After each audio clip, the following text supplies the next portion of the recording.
Subscribe the channel SP Education and click the bell icon.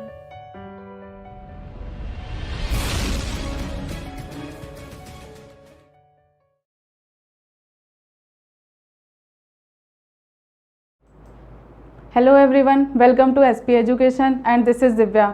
आज हमारा biology का third lecture है। तो बायोलॉजी के थर्ड लेक्चर को डिस्क्राइब करने से पहले हम बात कर लेते हैं हमारा जो फर्स्ट लेक्चर था, हमारा जो सेकेंड लेक्चर था। तो जो हमारा फर्स्ट लेक्चर था उसमें हमने बात की थी बायोलॉजी के इंट्रोडक्शन को। तो बायोलॉजी के इंट्रोडक्शन में हमने पढ़ा था कि who is the father of biology, या बायोलॉजी की कितनी ब्रांचेज हैं। बायोलॉजी की दो ब्रांचेज होती हैं, पहला होता है जूलॉजी, दूसरा होता है बॉटनी।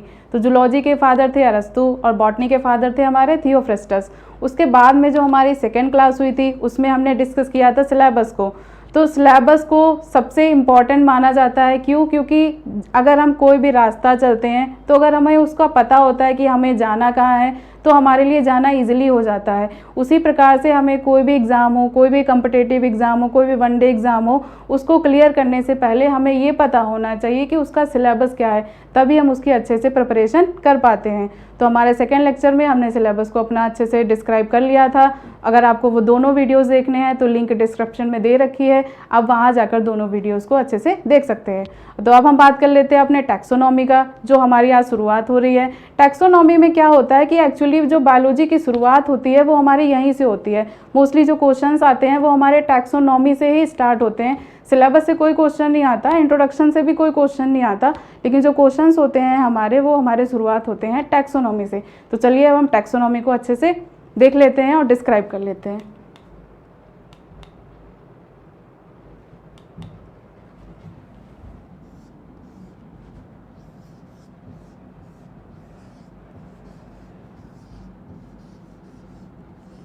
जो हमारा टैक्सोनॉमी होता है इसको हम हिंदी में वर्गीकी भी कहते हैं। वर्गीकी का मतलब ही आप लोग समझ रहे होंगे, वर्गीकी का मतलब होता है वर्गीकरण।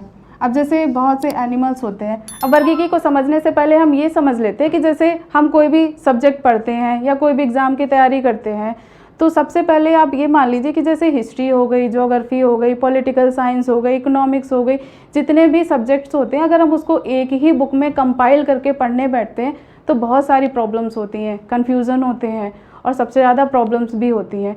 तो उसी प्रकार जो हमारे एनिमल्स होते हैं, प्लांट्स होते हैं, उनकी स्टडी करने में भी हमें प्रॉब्लम होती है। तो उसके लिए सबसे बेनिफिट होता है हमारे टैक्सोनॉमी।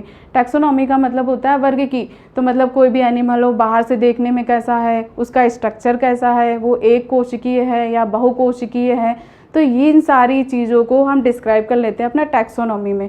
तो जो टैक्सोनॉमी होता है, टैक्सो का मतलब होता है ग्रुप। ग्रुप को हम क्या कहते हैं हिंदी में? समूह। और नॉमी का, हाँ, टैक्सो का मतलब होता है हमारा ग्रुप, ग्रुप का मतलब होता है हमारा समूह। और जो हमारा नॉमी होता है, नॉमी का मतलब होता है नामकरण या नेमिंग करना। नेमिंग, इसको हम हिंदी में क्या कहते हैं? नामकरण।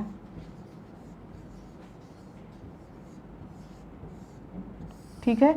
तो जैसे हमारे कुछ एनिमल्स ऐसे होते हैं जो हमारे एक कोशिकीय होते हैं, उनका नामकरण किया जाता है। कुछ ऐसे एनिमल्स होते हैं जो बहुकोशिकीय होते हैं, उनका नामकरण किया जाता है।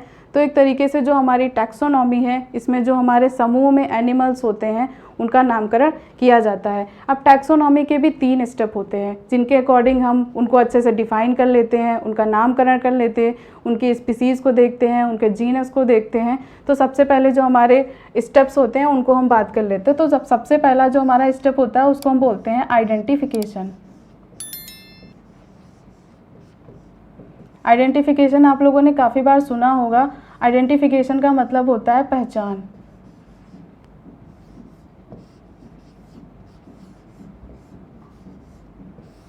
अब जैसे जो हमारे एनिमल्स हो गए या हमारे प्लांट्स हो गए, कुछ एनिमल्स ऐसे होते हैं जो पानी में रहते हैं, कुछ एनिमल्स ऐसे होते हैं जो हवा में रहते हैं, कुछ एनिमल्स ऐसे होते हैं जो लैंड पर रहते हैं, ज़मीन पर रहते हैं।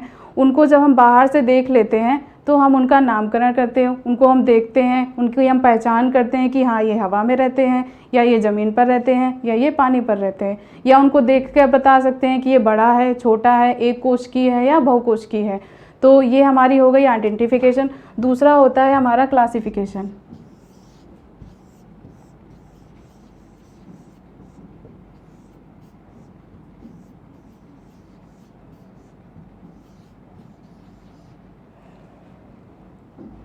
क्लासिफिकेशन को हम हिंदी में कहते हैं वर्गीकरण।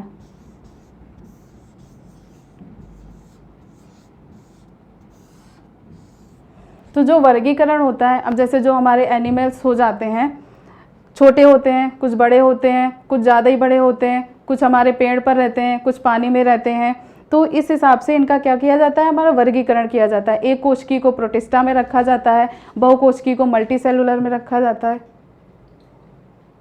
और थर्ड हमारा जो थर्ड होता है, पहला हो गया हमारा आइडेंटिफिकेशन, सबसे पहले हम क्या करते हैं, इसकी पहचान कर लेते हैं। जो दूसरा होता है हमारा क्लासिफिकेशन, इसमें हम क्या करते हैं, वर्गीकरण कर लेते हैं। और जो तीसरा होता है हमारा, उसका नाम होता है नॉमेनक्लेचर।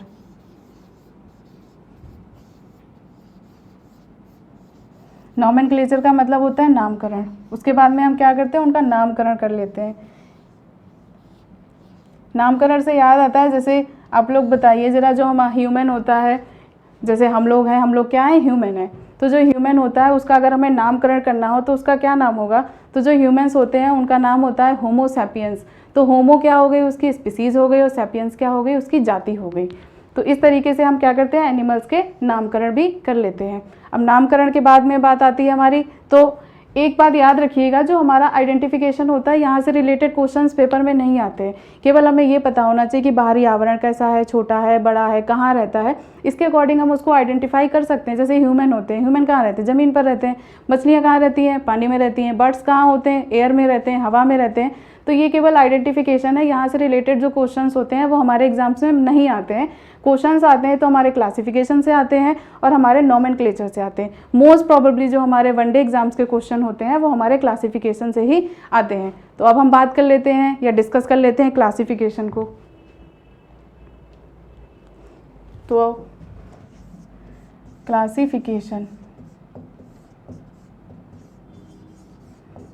क्लासिफिकेशन को हिंदी में हम कहते हैं वर्गीकरण।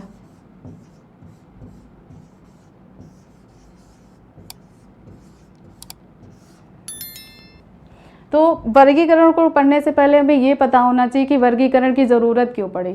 अब जैसे आप खुद ही देख लीजिए कि कुछ एनिमल्स होते हैं, एक कोशिकीय होते हैं। अब अगर हम उन्हें हायर एनिमल्स के साथ में जोड़ देते हैं, अब मान लीजिए अगर हम अमीबा हो गया, अमीबा का अगर हम लायन के साथ कंपेयर करेंगे तो क्या पॉसिबल है, क्या ये इजी से स्टडी हो सकता है इसका, तो ये बिल्कुल पॉसिबल नहीं है। तो अमीबा को हम प्रोटोजोआ में रख देते हैं। क्यों, क्योंकि प्रोटोजोआ में सब एक कोशिकीय एनिमल्स आते हैं। और लॉयन हो गया, लेपर्ड हो गया, कैट हो गई, इनको हम अलग फैमिली में रख देते हैं। इनसे क्या होता है कि जो हमारी स्टडी होती है वो बहुत ही ईजी हो जाती है। तो क्लासिफिकेशन की बात में, क्लासिफिकेशन का जो नाम था, इंट्रोडक्शन था, वो एक साइंटिस्ट थे, उनका नाम था कैरोलस लीनियस। ये पेपर में काफ़ी बार क्वेश्चन पूछा जा चुका है, who is the father of taxonomy. तो आपका आंसर होगा कैरोलस लीनियस। कैरोलस लीनियस एक साइंटिस्ट थे जिन्होंने वर्गीकरण को दिया था, जिन्होंने क्लासिफिकेशन को बताया था, और इन्होंने ये बताया था कि कैसे जो एनिमल्स का क्लासिफिकेशन है वो किया जाता है। जब हम किसी भी चीज़ का क्लासिफिकेशन करते हैं तो उसमें दो वर्ड्स आते हैं। पहला होता है हमारा जीनस और दूसरा होता है स्पीसीज।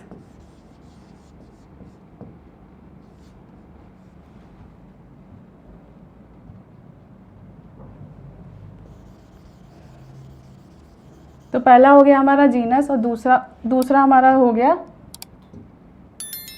स्पीसीज।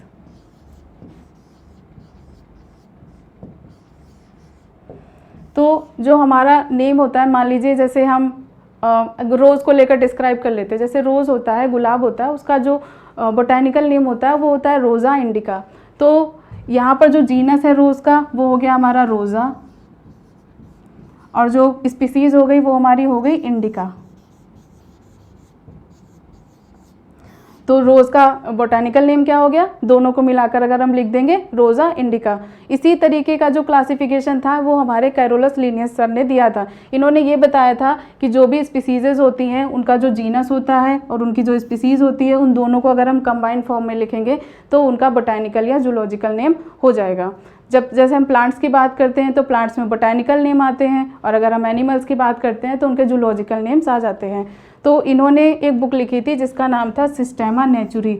ये आप सब याद रखिएगा क्योंकि एग्ज़ाम्स में काफ़ी बार पूछा जा चुका है कि जो सिस्टेमा नेचुरी बुक थी वो किसने लिखी थी। इन्होंने सिस्टेमा नेचुरी में 500 से ज़्यादा स्पीसीज़ को डिस्क्राइब किया था। प्लांट स्पीसीज़ भी थी उसमें और एनिमल स्पीसीज़ भी थी। और इन्होंने जो पूरा वर्गीकरण था उसको 2 भागों में डिवाइड किया था। जो सबसे पहला भाग था उसको उन्होंने बताया था, इसी बुक में ही इन्होंने डिस्क्राइब किया था। जो सबसे पहला भाग था वो था हमारा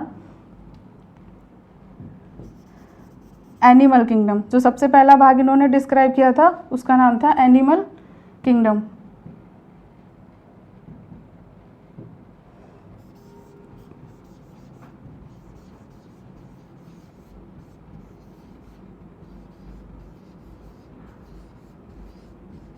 एनिमल किंगडम को हम कहते हैं जंतु जगत।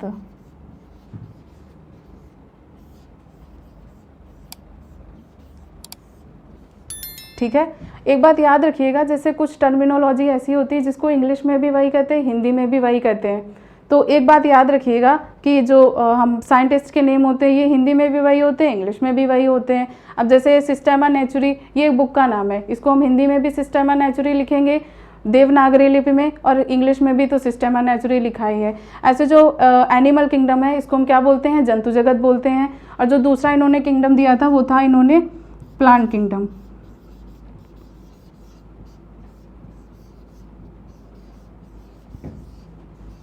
प्लांट किंगडम को क्या कहा जाता है, पादप जगत।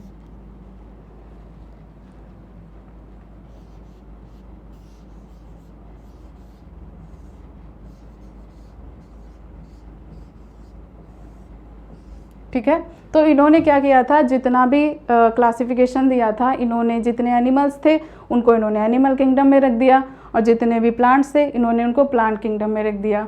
इसके बाद में क्या हुआ कि थोड़े टाइम के बाद में, इसलिए इनको फादर ऑफ टैक्सोनॉमी भी कहते हैं, वर्गीकरण का पिता भी कहते हैं। ये आप याद रखिएगा, इनको क्या कहते हैं, फादर ऑफ टैक्सोनॉमी। कि कभी कभी एग्जाम्स में पूछ देते हैं who is the father of taxonomy, मतलब वर्गीकी का पिता कौन है, कैरोलस लिनियस। इन्होंने ही वर्गीकरण को सबसे पहले इंट्रोड्यूस किया था।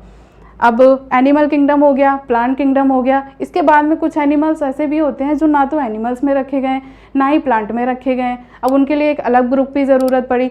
तो ये जो थ्योरी थी ये गलत तो साबित नहीं हुई, लेकिन हाँ ये इन्होंने बहुत पहले दिया था, तब इतना डेवलप्ड भी नहीं था। तो इस वजह से इनकी थ्योरी को वैल्यू तो दी गई, मान्यता तो दी गई, टैक्सोनॉमी को मान्यता दी गई। लेकिन इसके बाद में एक नए साइंटिस्ट आए जिनका नाम था R.H. विटकर। इन्होंने 5 किंगडम ऑफ क्लासिफिकेशन को बनाया था। तो सबसे पहले हम बात कर लेते हैं R.H. विटकर की।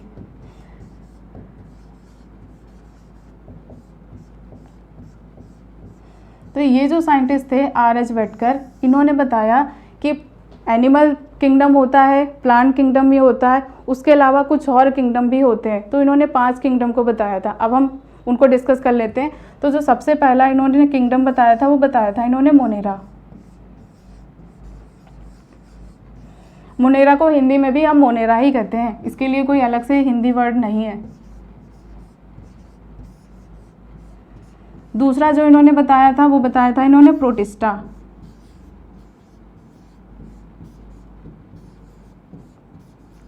प्रोटिस्टा को हम हिंदी में प्रोटिस्टा ही कहते हैं।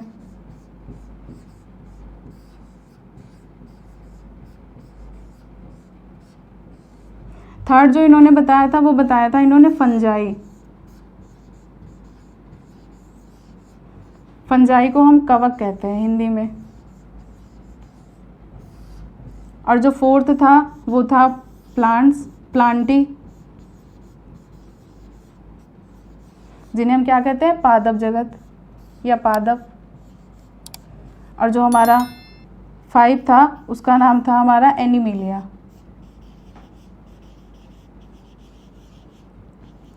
एनिमिलिया को हम क्या कहते हैं, जंतु।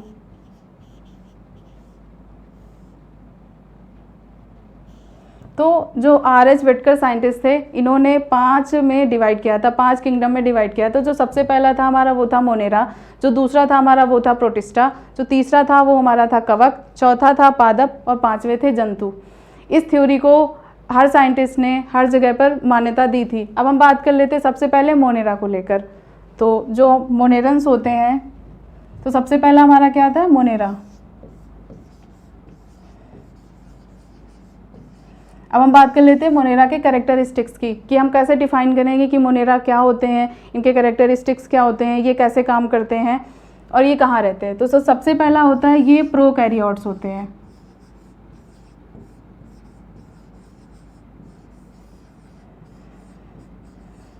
प्रोकैरियोट्स को हिंदी में भी हम प्रोकैरियोट्स ही बोलते हैं, इसके लिए देवनागरी में हम प्रोकैरियोट लिख सकते हैं। तो जो प्रोकैरियोटिक सेल होती हैं, ये आप याद रखिएगा, इससे पहले जब हमने क्लासिफिकेशन वाले चैप्टर को पढ़ा था तो उसमें हमने डिस्क्राइब किया था कि प्रोकैरियोटिक सेल होती क्या है। तो जो प्रोकैरियोटिक सेल होती हैं, इनमें न्यूक्लियर मेम्ब्रेन नहीं होती है, और मोस्टली जो हमारे सेल ऑर्गेनल्स होते हैं जैसे माइटोकॉन्ड्रिया हो गया, गाल्जी बॉडी हो गया, लिपिड्स हो गए, तो ये सारे जितने भी सेल ऑर्गेनल्स होते हैं ये इनमें अब्सेंट होते हैं। इनमें केवल और केवल रेप्लिकेशन के लिए डीएनए या आरएनए ही पाया जाता है।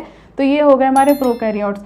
आप ये याद रखिएगा, जब अर्थ पर सबसे पहले लाइफ ओरिजिनेट हुई थी वो प्रोकैरियोटिक फॉर्म में ही ओरिजिनेट हुई थी। सबसे पहले जो जीव बने थे हमारी अर्थ पर वो सबसे पहले हमारे मोनेरन्स ही बने थे। मोनेरन्स के में ही धीरे धीरे डेवलप होता गया, सेल में ऑर्गेनल्स बनने लगे, फिर हमारी प्रोकैरियोटिक सेल से यूकैरियोटिक सेल बनी। बात कर लेते हैं जैसे सबसे पहले हमारी अर्थ पर लाइफ ओरिजिनेट कैसे हुई। तो मान लीजिए ये हमारी अर्थ है जिस पर हम सब रहते हैं। तो क्या हुआ था कि लाखों साल अरबों साल पहले क्या हुआ, जो हमारी अर्थ थी वो आग का गोला थी, उसमें लाइफ पॉसिबल नहीं थी।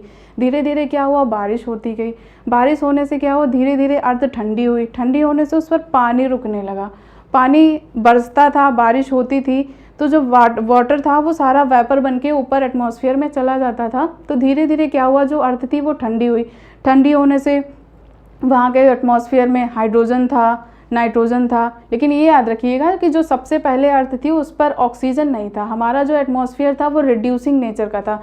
रिड्यूसिंग का मतलब होता है हाइड्रोजन ज़्यादा था और ऑक्सीजन बिल्कुल भी नहीं थी।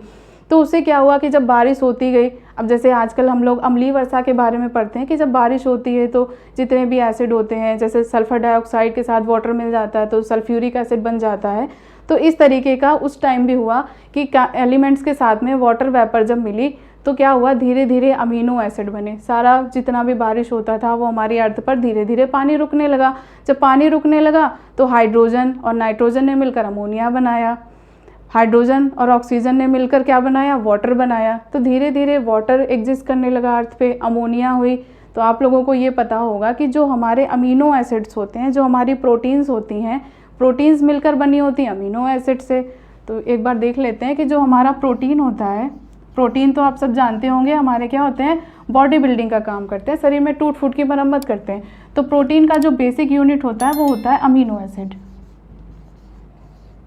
तो सबसे पहले अर्थ पर क्या बने, जो पानी था, जो सी वाटर था, उसमें सबसे पहले क्या बने, अमीनो एसिड्स बने।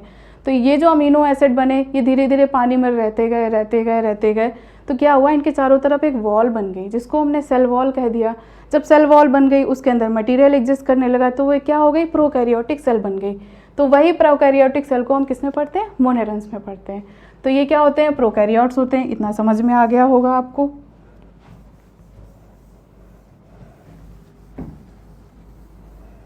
प्रोकैरियोट्स के बाद में होता है हमारे यूनिसेलुलर। ये क्या होते हैं, यूनिसेलुलर होते हैं। यूनिसेलुलर को हम हिंदी में बोलते हैं एक कोशिकीय। मतलब ये जो प्राणी होते हैं, ये जो जीवित प्राणी होते हैं, कैसे होते हैं, हमारे एक कोशिकीय होते हैं। मतलब इनकी पूरी लाइफ साइकिल एक कोशिका में ही कंप्लीट हो जाती है और इनका काम क्या होता है, बस अपनी संख्या को बढ़ाना। इसके अलावा इनका कोई काम नहीं होता है। इसके बाद हमारा हो जाता है, इनमें क्या होती है, सेल वॉल भी होती है। ये याद रखिएगा कि इनमें सेल वॉल होती है। सेल वॉल तो आप सब जानते होंगे क्या होता है। सेल वॉल को हम क्या बोलते हैं, कोशिका भित्ति बोलते हैं, जो कोशिका को चारों तरफ से घेर कर रखती है, कोशिका भित्ति। जैसे मान लीजिए ये हमारी सेल है, तो सेल के चारों तरफ से कोई भी आउटर स्ट्रक्चर बन गया, ये क्या हो गई, हमारी सेल वॉल हो गई। लेकिन हाँ, ये याद रखिएगा जो सेल के अंदर होती है इसको हम प्लाज्मा मेम्ब्रेन बोलते हैं। हिंदी में इसको हम प्लाज्मा भित्ति बोलते हैं, और जो बाहर होती है इसको हम सेल वॉल बोलते हैं। जो हम एनिमल्स हैं, जैसे हम ह्यूमंस हैं, हम ह्यूमंस में सेल वॉल नहीं होती है, केवल प्लाज्मा मेम्ब्रेन होती है। लेकिन जो ये प्रोकैरियोट्स होते हैं, मोनेरन्स होते हैं, इनमें सेल वॉल पाई जाती है। अब हम इनके एग्जाम्पल की बात कर लेते हैं। तो इनके जो एग्जाम्पल हैं वो हैं, सबसे पहला हमारा आता है बैक्टीरिया।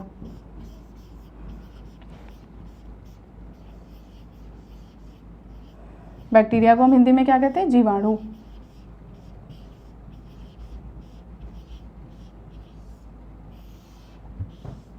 तो जो बैक्टीरिया होते हैं इनको हम क्या कहते हैं? जीवाणु। बैक्टीरिया में भी सेल वॉल होती है, और मोस्टली जो बैक्टीरिया होते हैं, कुछ हमारे हेल्पफुल भी बैक्टीरिया होते हैं, कुछ बैक्टीरिया ऐसे होते हैं जो हमारे अंदर बीमारियां क्रिएट कर देते हैं। तो उनकी बात हम अपने अगले नेक्स्ट चैप्टर में कर लेंगे। अभी हम बात कर लेते हैं केवल बैक्टीरिया को लेकर। बैक्टीरिया के बाद में जो दूसरा एग्जाम्पल है वो है हमारा साइनोबैक्टीरिया।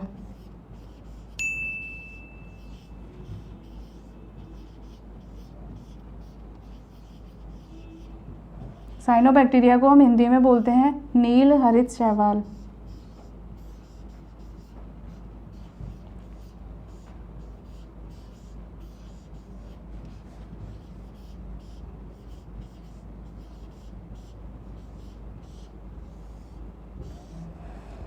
तो इसके दो ही एग्जाम्पल हैं, पहला है हमारा बैक्टीरिया और दूसरा है हमारा साइनोबैक्टीरिया। साइनोबैक्टीरिया जो हमारे नील हरित शैवाल होते हैं, कभी कभी लास्ट टाइम एक क्वेश्चन आया था हमारे वनडे एग्जाम में कि नील हरित शैवाल सबसे ज़्यादा पाए कहाँ जाते हैं।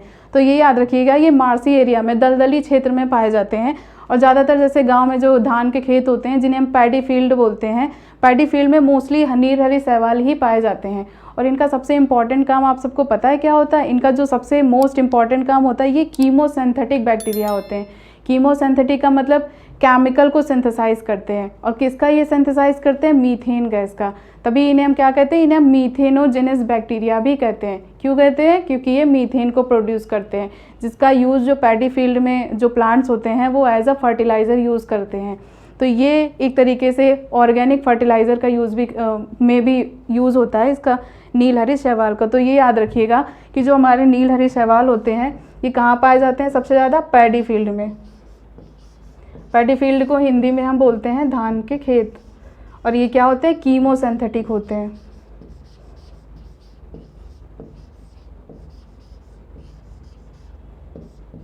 कीमोसिंथेटिक का मतलब ये केमिकल्स को प्रोड्यूस करते हैं, मतलब ये केमिकल प्रोड्यूसर होते हैं, मीथेन गैस का प्रोडक्शन करते हैं।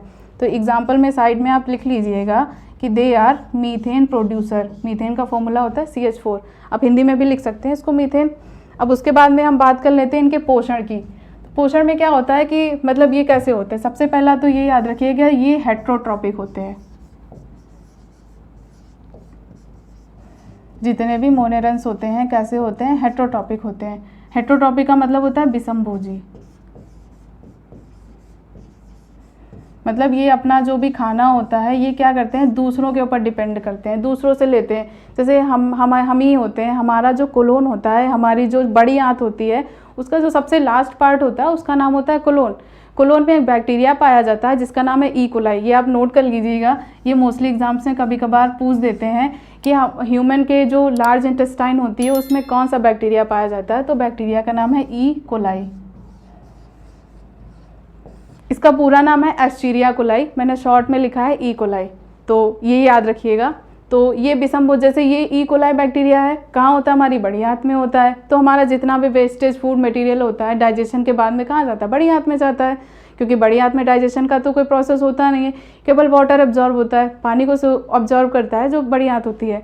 तो ये क्या करता है? ई कोलाई बड़ी आंत में रहता है और जितना भी फूड मटेरियल होता है उसको क्या करता है? उससे ये अपना न्यूट्रिशन लेता रहता है। तो ये क्या हो गया हमारा? हेट्रोट्रॉपिक या विषमभोजी। मतलब ये क्या करता है? दूसरे एनिमल से अपना खाना लेता है, उन्हीं से अपना न्यूट्रिशन करता है। इसके बाद में दूसरा है कीमोसिंथेसिस। ये मैं पहले ही आपको बता चुकी हूँ कि जो हमारे साइनोबैक्टीरिया होते हैं ये क्या करते हैं? कीमोसिंथेसिस करते हैं। कीमोसिंथेसिस का मतलब होता है केमिकल्स को प्रोड्यूस करते हैं। किसको प्रोड्यूस करते हैं? मीथेन गैस को प्रोड्यूस करते हैं।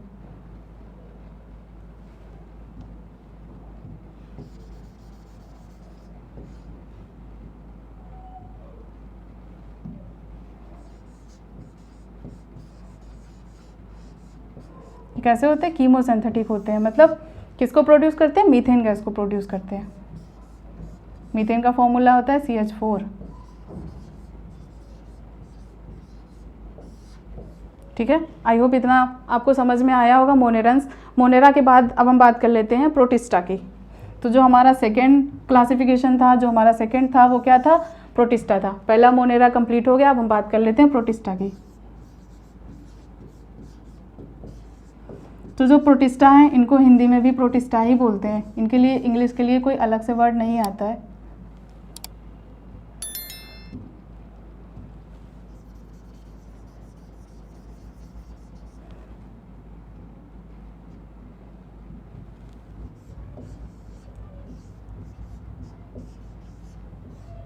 प्रोटिस्टा, तो जो ये प्रोटिस्टा होते हैं ये भी एक कोशिकीय होते हैं, इनकी संरचना भी एक कोशिकीय होती। अब यहाँ पर पूछने वाली बात ये आती है कि जैसे मोनेरन्स भी एक कोशिकीय थे, प्रोटिस्टा भी एक कोशिकीय हैं, तो इनमें डिफरेंस क्या है? इनमें डिफरेंस इतना है कि जो मोनेरन्स होते हैं ये कैसे होते हैं? प्रोकैरियोटिक होते हैं, लेकिन जो ये प्रोटिस्टा होते हैं ये यूकैरियोटिक होते हैं। यूकैरियोटिक का मतलब होता है, अब इनका सबसे पहला जो कैरेक्टरिस्टिक्स है वो क्या है हमारा? These are eukaryotic.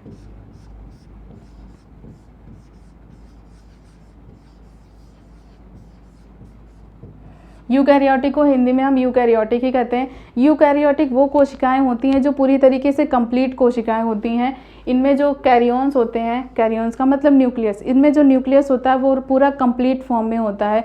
न्यूक्लियस के भी 4 भाग होते हैं, वो जब हम सेल पढ़ेंगे तो उसमें डिस्क्राइब कर लेंगे। अभी हम केवल न्यूक्लियस को लेकर बात कर लेते हैं। जो न्यूक्लियस होता है इनमें पूरा कंप्लीट होता है, उसके अंदर जेनेटिक मटीरियल होता है। न्यूक्लियर के बाहर जो न्यूक्लियर मेम्ब्रेन होती है वो भी प्रेजेंट होती है।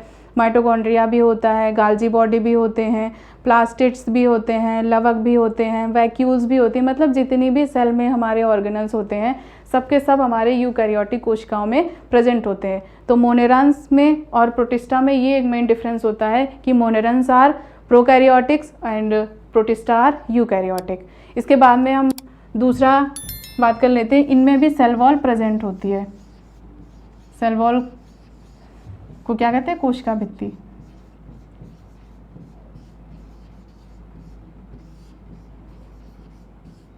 अब इनमें सेल वॉल प्रेजेंट होने का मतलब क्या है? अब एक कोशिकीय होते हैं, एक ही कोशिका में इनका पूरा जीवन व्यतीत हो जाता है, पूरा जीवन इनका एक ही कोशिका में कट जाता है। तो इनमें न्यूट्रिशन हो गया, रेस्पिरेशन हो गया, डाइजेशन हो गया, एक्सक्रीशन हो गया, जितनी भी प्रोसेस होती है वो सब की सब एक कोशिका में ही कंप्लीट हो जाती हैं। इसी वजह से क्या होता है कि इनकी जो कोशिका होती है इनमें कोशिका भित्ति पाई जाती है, जो बहुत ही इंपॉर्टेंट रोल प्ले करती है। और अगला है नंबर 3, ये क्या होते हैं? एक्वाटिक एनिमल्स होते हैं। एक्वाटिक का मतलब आप जानते हैं क्या होता है? एक्वा का मतलब होता है वाटर, ये तो आप सबको पता ही होगा कि जो एक्वा होता है, एक्वा को हम क्या कहते हैं? वाटर कहते हैं। एक्वाटिक का मतलब जलीय, मतलब ये कैसे होते हैं? जलीय प्राणी होते हैं, पानी में रहते हैं। फ्रेश वाटर भी होते हैं, मैराइन वाटर भी होते हैं। पानी भी 2 प्रकार का होता है, एक तो फ्रेश वाटर होता है, दूसरा होता है मैराइन वाटर। तो जो फ्रेश वाटर होता है जैसे हमारा रिवर लेक हो, रिवर का वाटर हो गया, मतलब नदियों का पानी हो गया, क्या हो गया? Fresh water. हमारा लेक का पानी हो गया, क्या हो गया? Fresh water. पॉन्ड का पानी हो गया, वो कैसा हो गया? Fresh water. लेकिन जो सी वाटर होता है, समुद्र का पानी होता है, वो हमारा मेराइन वाटर होता है, उसको हम मेराइन वाटर कहते हैं। तो पानी भी यहाँ पर 2 प्रकार का होता है। तो कुछ प्रोटिस्टा ऐसे होते हैं जो मेराइन एनिमल्स होते हैं, कुछ प्रोटिस्टा ऐसे होते हैं जो फ्रेश वाटर में भी पाए जाते हैं। तो ये हमारे क्या हो गए? एक्वाटिक मतलब जलीय जंतु।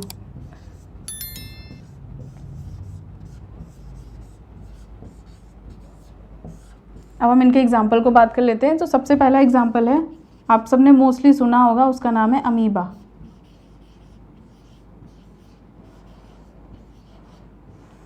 अमीबा जो होता है इसकी कोई भी डेफिनेट शेप नहीं होती, इसकी शेप बदलती रहती है। पानी में होगा तो बदलेगी, साल्ट वाटर में होगा तो बदल जाएगी, फ्रेश वाटर में होगा तो बदल जाएगी। मतलब जो अमीबा होता है इसकी जो शेप होती है वो बदलती रहती है। अमीबा की भी कई वैरायटी होती हैं। अब ये हमारा केवल नॉर्मल अमीबा है, एंटमीबा हिस्टोलिटिका होता है। मतलब कुछ अमीबा ऐसे होते हैं जो बीमारी भी क्रिएट करते हैं और कुछ अमीबा ऐसे होते हैं जो बीमारी क्रिएट नहीं करते हैं। उनको अभी हम डिफ़ाइन कर लेते हैं। तो जो अमीबा होता है, अमीबा एक कोशिकीय होता है, ये आपको पता होना चाहिए। इनमें डाइजेशन, रेस्पिरेशन, सर्कुलेशन, एक्सक्रीशन, जितनी भी बॉडी की प्रोसेसेस होती हैं सब एक कोशिका में ही कंप्लीट हो जाती हैं। इसके बाद में हम बात कर लेते हैं अमीबा के बाद में दूसरा है हमारा पैरामीशियम।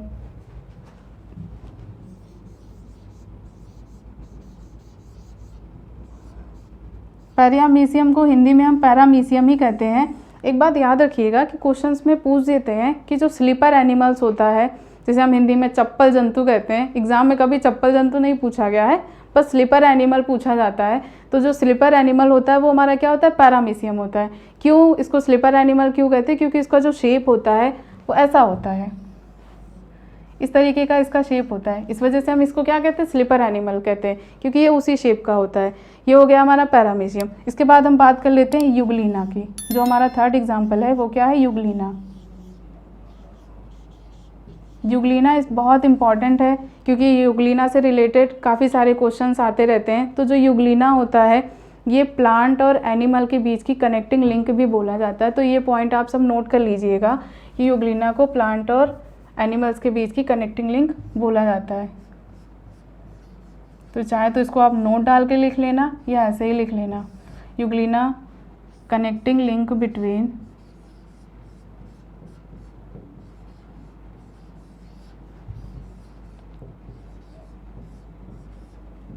बिटवीन को शॉर्ट फॉर्म में ऐसे लिखते हैं, between, connecting link between animal and plants.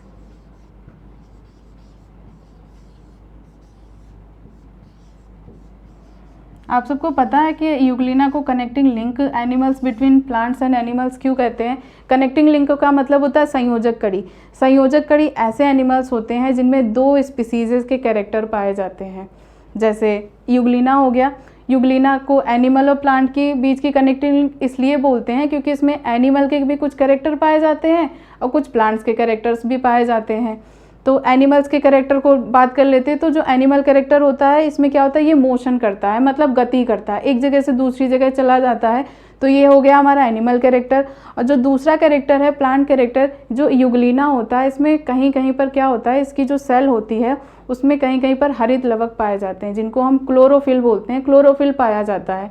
और आप सबको तो पता ही होगा कि जो क्लोरोफिल होता है उसकी प्रेजेंस में फोटोसिंथेसिस की प्रोसेस होती है। फोटोसिंथेसिस का मतलब होता है प्रकाश संश्लेषण। तो जो यूग्लिना होता है इसमें प्रकाश संश्लेषण की प्रक्रिया भी होती है। तो मतलब इसमें मोशन होता है, गति होती है, जिसकी वजह से क्या होता है, ये एनिमल की श्रेणी में रखा गया है। और ये फोटोसिंथेसिस मतलब प्रकाश संश्लेषण की प्रक्रिया भी करता है, इस वजह से इसको किस में रखा गया, प्लांट्स की श्रेणी में भी रखा गया है। तो ये बहुत इंपॉर्टेंट पॉइंट है कि Euglena is the connecting link between animals and plants. इसको आप अच्छे से देख लेना और नोट कर लेना। ये हो गया इसके एग्जाम्पल। अब हम बात कर लेते हैं इनके प्रोटिस्टा के न्यूट्रिशन की, कि इनमें न्यूट्रिशन कैसे होता है, ये कैसे खाना खाते हैं, कैसे एनर्जी लेते हैं। तो सबसे पहला इनमें जो होता है ये हेट्रोट्रॉपिक होते हैं।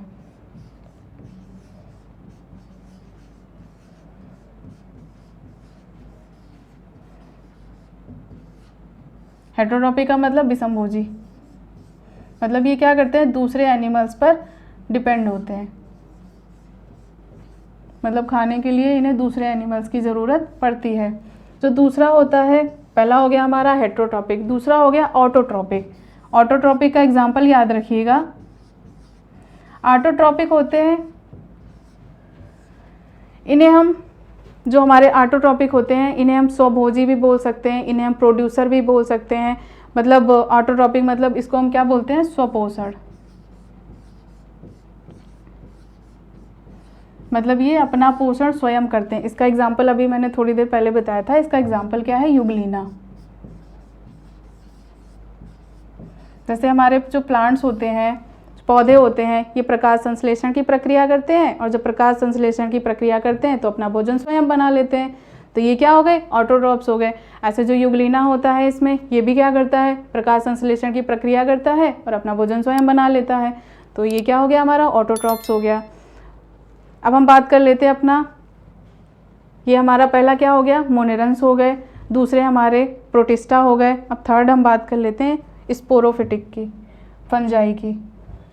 तो जो हमारा थर्ड है उसको हम क्या बोलते हैं, फंजाई।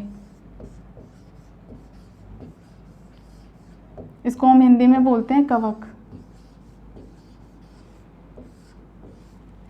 एग्ज़ाम्स जो होते हैं वनडे एग्ज़ाम्स, इसमें कवक से 1 या 2 क्वेश्चन आ जाते हैं मोस्टली। तो जो हमारे कवक होते हैं इनमें क्या होता है, इनमें सबसे पहला जो कैरेक्टर होता है सेल वॉल। क्या होता है इनमें, जो सेल वॉल होती है, याद रखिएगा इनकी जो सेल वॉल होती है वो काइटिन की बनी होती है। किसकी बनी होती है? काइटिन की। काइटिन को हिंदी में काइटिन ही बोलते हैं। ये जो काइटिन होता है ये एक तरीके का पॉलीसैकेराइड होता है। क्या होता है हमारा? पॉलीसैकेराइड।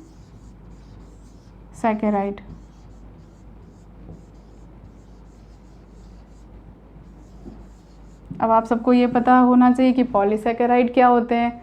तो सैकेराइड जो आप सब जानते हैं ना, कार्बोहाइड्रेट क्या होते हैं, प्रोटीन क्या होते हैं, विटामिन क्या होते हैं, मिनरल्स क्या होते हैं, जिनके द्वारा हमें एनर्जी मिलती है।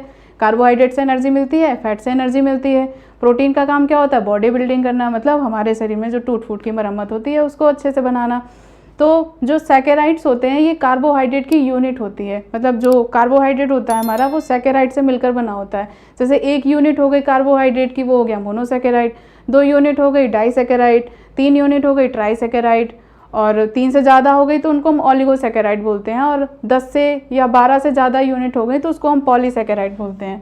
तो ये याद रखिएगा कि जो काइटिन होता है क्या होता है? पॉलीसैकेराइड होता है। पॉलीसैकेराइड को हिंदी में पॉलीसैकेराइड ही बोलते हैं। तो इसकी जो सेल वॉल होती है किसकी बनी होती है? काइटिन की बनी होती है। और जो दूसरा एग्जाम्पल है ये क्या होते हैं? सैप्रोफिटिक होते हैं।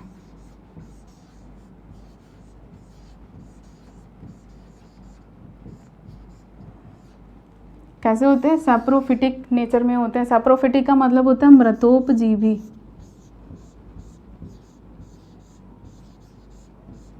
मृतोपजीवी का मतलब आप सब समझ रहे हैं कि मृतोपजीवी क्या होता है? मृतोपजीवी का मतलब मृत, और जीवी का मतलब उस पर रहने वाले। तो मतलब जितने भी सड़े गले पदार्थ होते हैं जो सड़ जाते हैं ये उनके ऊपर अपनी लाइफ को स्पेंड करते हैं। इन्हें हम क्या कहते हैं? मृतोपजीवी। अभी जैसे बारिश का मौसम चल रहा है, रेनी सीजन चल रहा है, हमारे एटमॉस्फेयर में क्या है? नमी है। तो अगर हम रोटी खुली छोड़ देते हैं या ब्रेड खुला छोड़ देते हैं तो 1-2 दिन बाद देखते हैं उस पर छोटे छोटे फंगस उगाते हैं। तो क्या होते हैं? ये मृतोपजीवी होते हैं। जैसे ब्रेड सड़ने लगा या रोटी सड़ने लगी तो क्या होता है? उसके ऊपर ये जर्मिनेट हो जाते हैं। अब सोचने वाली बात ये है कि अगर ये फंगस उग जाते हैं तो ये आते कहाँ से हैं? तो जो ये फंगस के स्पोर्स होते हैं, जो बीजाणु होते हैं, ये हवा में ही हमेशा रहते हैं। और जहाँ नमी पा गए या अपने अकॉर्डिंग फूड मटेरियल पा गए वहाँ पर जाके ये तुरंत जर्मिनेट हो जाते हैं। तो ये हो गए क्या? मृतोपजीवी। कुछ कवक ऐसे होते हैं जो मल्टी सेलुलर होते हैं, मतलब बहुकोशिकीय होते हैं। तो सबसे पहला इसका कैरेक्टर हो गया सेल वॉल। दूसरा हो गया ये सैप्रोफिटिक इन नेचर होते हैं। और जो थर्ड कैरेक्टर हो गया हमारा,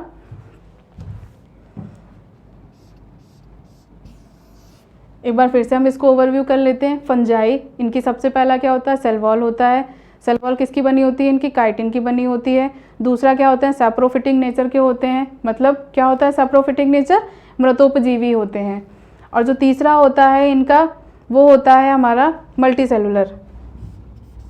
सारे जो ये हमारे फंजाई होते हैं ये मल्टी सेलुलर होते हैं, लेकिन कुछ एग्जाम्पल ऐसे भी हैं क्या होते हैं? हमारे एसेलुलर भी होते हैं, मतलब एक कोशिकीय भी होते हैं। जैसे हम जो मशरूम खाते हैं क्या है? ये हमारा मल्टी सेलुलर है जो हमें आंखों से दिखाई देता है।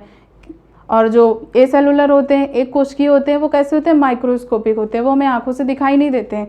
तो जो हम मशरूम खाते हैं इसका मल्टी सेलुलर में एग्जाम्पल लिख लीजिएगा। मशरूम क्या होता है? ये हमें आंखों से दिखाई देता है, इस वजह से हम इसे मल्टी सेलुलर कहते हैं।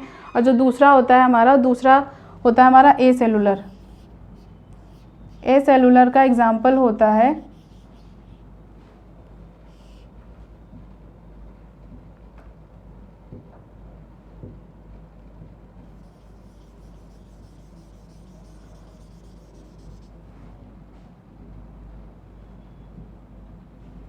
एसेलुलर।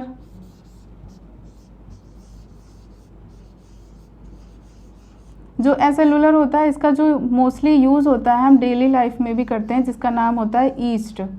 ईस्ट को हम हिंदी में ईस्ट ही बोलते हैं। जैसे इसका ईस्ट का सबसे ज़्यादा यूज़ जो होता है बेकरी प्रोडक्शन में करते हैं। जैसे जो हम ब्रेड खाते हैं, रोटी खाते हैं, बिस्किट खाते हैं, केक खाते हैं, इन सब का यूज़ किस में किया जाता है? ईस्ट के थ्रू ही इनका प्रोडक्शन होता है। अब जैसे जलेबी बनाई गई, जलेबी में रात को क्या होता है? ईस्ट मिला के रख दिया जाता है कि वो फर्मेंट हो जाए, उसमें किडवन हो जाए, और जब सुबह उसकी जलेबी बनती है तो वो काफ़ी क्रंची बनती है। जैसे ब्रेड का प्रोडक्शन होता है, जो ब्रेड होता है, ब्रेड का जो आटा बनता है उसमें क्या होता है? ईस्ट को डालकर रात में रख दिया जाता है, और सुबह क्या होता है? उसमें बहुत सारा खमीर उठ जाता है, जिसको हम क्या कहते हैं? किडवन कहते हैं। उसमें क्या होता है कि जो ये ईस्ट होता है ये कार्बन डाइऑक्साइड गैस को रिलीज़ करता है, और जब हम उस आटे को पकाते हैं, हीट में रखते हैं, तो वो जो कार्बन डाइऑक्साइड गैस होती है वो अपनी जगह छोड़कर रिलीज़ हो जाती है।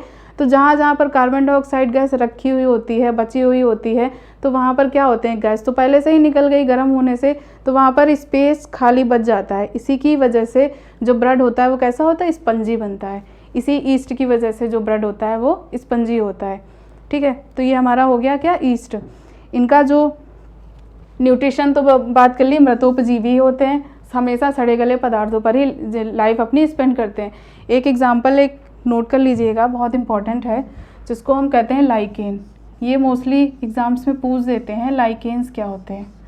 लाइकेन्स मान लीजिए जैसे प्लांट हो गया, एक ऐसे ऐसे करके मान लेते हैं हम, ये प्लांट हो गया, इसका नीचे का ये पोर्शन हो गया, ये पूरा प्लांट है हमारा। ठीक है, तो जो ये नीचे का पोर्शन होता है ये होता है फंजाई। एक बात याद रखिएगा कि जब हम ग्रुप में कवक को पढ़ते हैं तो उसको हम फंजाई बोलते हैं, अगर हम सिंगल कवक को पढ़ते हैं तो उसको हम फंगस बोलते हैं। तो ये फंगस हो गया। दूसरा हमारा क्या होता है, एल्गी। तो ये क्या होते हैं, सिम्बायोटिक फॉर्म में होते हैं, सहजीवन प्रदर्शित करते हैं। मतलब एल्गी और फंगस दोनों साथ में अपना सहजीवन प्रदर्शित करते हैं। मतलब जो एल्गी होता है ये फोटोसिंथेसिस करता है, प्रकाश संश्लेषण करता है, अपना भोजन बनाता है। और कभी क्या होता है, जब ये फोटोसिंथेसिस नहीं करता है तो जो नीचे ये फंगस होता है ये अपना एब्जॉर्ब करने लगता है। एब्जॉर्बिंग नेचर का तो होता ही है, तो जब एब्जॉर्ब करता है तो इसको न्यूट्रिशन देता है, और जब ये फोटोसिंथेसिस करता है तो ये इसको न्यूट्रिशन देता है। तो मतलब क्या होता है, ये भी पॉजिटिव होता है, ये भी पॉजिटिव होता है, दोनों ही पॉजिटिव नेचर में होते हैं, दोनों को ही बेनिफिट मिलता है। तो यहाँ पर ये बताना चाह रही हूँ कि जो ये लाइकेन्स होते हैं, lichens are used in the form of pollution indicator. मतलब जहाँ पर पोल्यूशन होता है वहाँ पर लाइकेन्स जर्मिनेट नहीं होते हैं, वहाँ पर लाइकेन पाए नहीं जाते हैं। ये ये क्वेश्चन मोस्टली एग्जाम्स में पूछा जा चुका है कि लाइकेन्स का यूज़ किस में किया जाता है, कि या पोल्यूशन इंडिकेटर कौन होता है। तो ये इसको नोट कर लीजिएगा कि जो लाइकेन्स होते हैं वो क्या होते हैं, पोल्यूशन इंडिकेटर होते हैं। मतलब क्या करते हैं, जहाँ पर भी पोल्यूशन होगा, चाहे वाटर पोल्यूशन हो, एयर पोल्यूशन हो, सॉइल पोल्यूशन हो, वहाँ पर ये क्या होते हैं, जर्मिनेट ही नहीं होते हैं। और जब जर्मिनेट नहीं होंगे तो पता चल जाएगा कि वहाँ का जो पोल्यूशन लेवल है वो काफ़ी हाई है। तो ये हो गया लाइकेन्स। हमारा क्या हो गया, फंजाई हो गया। फंजाई के बाद में हम बात कर लेते हैं, हमारा जो फोर्थ है उसका नाम क्या है, प्लांटी।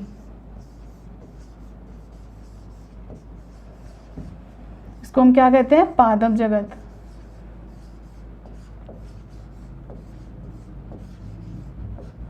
पादप को इन्होंने भी 5 भागों में बांटा। सबसे पहला क्या था, पादप तो आप सब जानते ही होंगे, चलिए पहले पादप के बारे में बात कर लेते हैं। जो पादप होते हैं इनका जो सबसे पहला कैरेक्टर होता है, दीज आर ऑटोट्रॉप्स।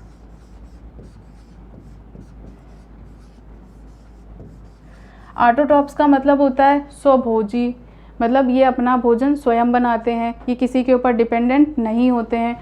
तो इसको हम हिंदी में क्या कहते हैं, स्वपोषण। कैसे होते हैं, स्वपोषण की क्रिया करते हैं। और जो दूसरा होता है, इनमें जो सेल वॉल होती है, सेल वॉल का मतलब अब तो आप सबको पता ही चल गया होगा, क्या कहते हैं हम उसको, कोशिका भित्ति कहते हैं। तो जो सेल वॉल होती है वो सेलुलोज की बनी होती है। ये याद रखिएगा कि जो फंगस होते हैं इनकी जो सेल वॉल होती है काइटिन की बनी होती है, और जो प्लांट होते हैं इनकी जो सेल वॉल होती है वो सेलुलोज की बनी होती है। जिस प्रकार से काइटिन एक पॉलीसेकेराइड था, उसी तरीके से जो सेलुलोज होता है ये भी एक पॉलीसेकेराइड ही होता है। तो इस जैसे मान लीजिए ये हमारी एक सेल है, ठीक है, ये हमारी प्लांट सेल है, इसके ऊपर जो सेलुलोज होगा वो इस स्ट्रक्चर में पाया जाएगा। आप सबने डायग्राम में देखा होगा, जो प्लांट सेल होती है उसको हम ऐसे डिफाइन करते हैं, इस स्ट्रक्चर में डिफाइन करते हैं। तो ये क्या हो गई, हमारी प्लांट सेल हो गई। इसकी जो सेल वॉल होती है किसकी बनी होती है, सेलुलोज की बनी होती है। इसके बाद में जो थर्ड आता है, ये क्या करते हैं, फोटोसिंथेसिस की प्रोसेस करते हैं।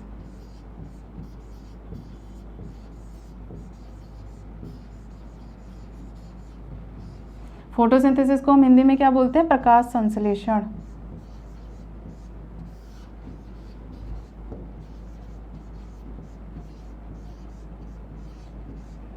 प्रकाश संश्लेषण क्या होता है कि जो हरे पौधे होते हैं इनकी जो पत्तियां होती हैं इनमें क्या पाया जाता है, क्लोरोफिल पाया जाता है। क्लोरोफिल एक हरे रंग का पदार्थ होता है। तो जो पौधे की पत्तियां क्लोरोफिल की उपस्थिति में CO2 इधर से आप देख लीजिए कि प्रकाश संश्लेषण में किन किन चीज़ों का यूज़ होता है। सबसे पहला होता है क्लोरोफिल। क्लोरोफिल को हिंदी में भी हम क्लोरोफिल ही बोलते हैं, ठीक है, लिख लेते हैं क्लोरोफिल। ये हरे रंग का होता है। अब जैसे पत्तियां होती हैं हरे रंग की वजह से, वो क्लोरोफिल की वजह से हरे रंग की होती हैं, ऐसे जो ह्यूमन का ब्लड होता है वो हीमोग्लोबिन की वजह से रेड कलर का होता है। तो ये एक तरीके से बोल सकते हैं ये रंगा पदार्थ होते हैं क्लोरोफिल। दूसरा क्या हो गया हमारा CO2, जिसे हम क्या बोलते हैं कार्बन डाइऑक्साइड। तीसरा क्या हो गया वाटर, जिसे हम क्या बोलते हैं पानी, ठीक है। तो जो प्रकाश, और सबसे इम्पॉर्टेंट जो होता है वो होता है सनलाइट।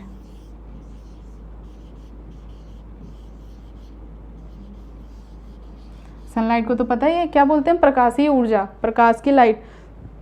तो जो पौधे होते हैं ये क्लोरोफिल, कार्बन डाइऑक्साइड, पानी और सनलाइट की प्रेजेंस में अपना जो खाना होता है वो स्वयं बना लेते हैं। और जो स्वयं बनाते हैं इसी वजह से हम इन्हें क्या कहते हैं स्वपोषण कहते हैं। और इस प्रक्रिया को हम क्या कहते हैं फोटोसिंथेसिस कहते हैं या प्रकाश संश्लेषण कहते हैं। तो एक बार देख लेते हैं प्रकाश संश्लेषण क्या होता है। प्रकाश संश्लेषण वो प्रक्रिया होती है जिसमें हरे पौधे क्लोरोफिल के प्रेजेंस में, सनलाइट की प्रेजेंस में CO2 और वाटर के साथ में अपना भोजन स्वयं बना लेते हैं। इस प्रक्रिया को हम क्या कहते हैं प्रकाश संश्लेषण कहते हैं। तो जो पौधे होते हैं कैसे होते हैं प्रकाश संश्लेषी होते हैं, प्रोड्यूसर होते हैं। और जितने भी एनिमल्स होते हैं ये सब खाना खाने के लिए, फीडिंग करने के लिए किसके ऊपर डिपेंड होते हैं, प्लांट्स के ऊपर डिपेंड होते हैं। और एक बात याद रखिएगा, जो प्लांट्स होते हैं वो यूकैरियोटिक होते हैं। यूकैरियोटिक का मतलब तो आप सब जान ही गए होंगे कि जो प्लांट्स होते हैं हमें आंखों से दिखाई देते हैं तो कैसे होंगे, यूकैरियोटिक होंगे। तो ये भी इनका एक कैरेक्टर है। कैसे होते हैं यूकैरियोटिक। यूकैरियोटिक का मतलब इनकी जितनी भी सेल होती है, पूरी कंप्लीट सेल होती है, जितने भी सेल ऑर्गेनल्स होते हैं सारे के सारे इसमें पाए जाते हैं, ठीक है। अब ये हो गए हमारे प्लांट्स। प्लांट्स के बाद में बात कर लेते हैं जो प्लांट किंगडम होता है, इसको भी 5 भाग में डिवाइड किया गया है। तो जो सबसे पहला भाग होता है उसको हम बोलते हैं, बात कर लेते हैं यहाँ पर, सबसे पहले लिख लेते हैं हम प्लांट किंगडम।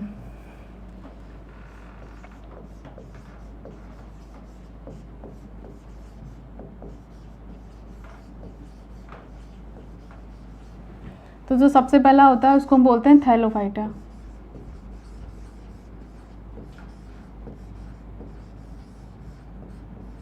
थैलोफाइटा को हिंदी में भी हम थैलोफाइटा ही बोलते हैं, इसके लिए हिंदी का कोई अलग से वर्ड नहीं आया है।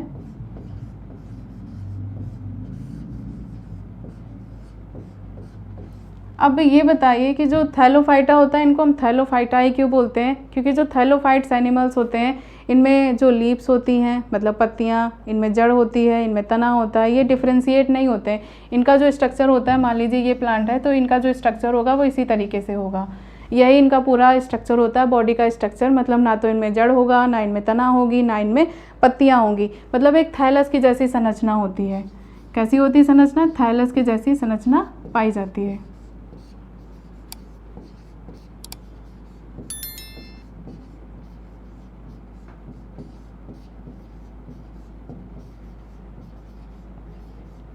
इनकी जो संरचना होती है कैसी होती है, थैलस के समान होती है। इस प्रकार इनकी संरचना होती है। इनकी बॉडी पत्ती, जड़, तने में डिवाइड नहीं होती है, इस वजह से हम इसे क्या कहते हैं, थैलोफाइटा कहते हैं। अब प्लांट्स है तो ऑब्वियस सी बात है ये क्या होंगे, ऑटोट्रॉप्स होंगे। ऑटोट्रॉप्स का मतलब स्वपोषी।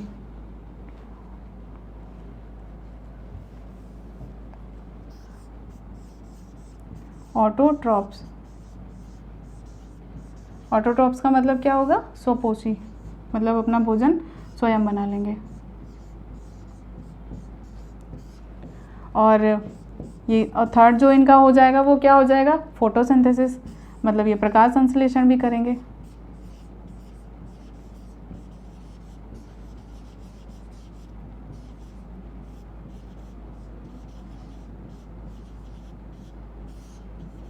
क्या करेंगे, ये प्रकाश संश्लेषण की प्रक्रिया भी करते हैं। प्रकाश संश्लेषण के बाद में हम बात कर लेते हैं ऑटोट्रॉप्स होते हैं। इनका जो न्यूट्रिशन होता है वो भी ऑटोट्रॉपिक ही होता है। इसके बाद में फोटोसिंथेसिस करते हैं, मल्टी सेलुलर होते हैं। अब हम बात कर लेते हैं, ये हो गए हमारे थैलोफाइट। बात इनके एग्जाम्पल की बात कर लेते हैं। जो एग्जाम्पल होते हैं वो हमारे क्या होते हैं, इनमें हमने एल्गी को रखा हुआ है। जो एल्गी होते हैं इन्हें हम शैवाल बोलते हैं। हिंदी में क्या बोलते हैं? इन्हें शैवाल बोलते हैं। तो जो शैवाल्स होते हैं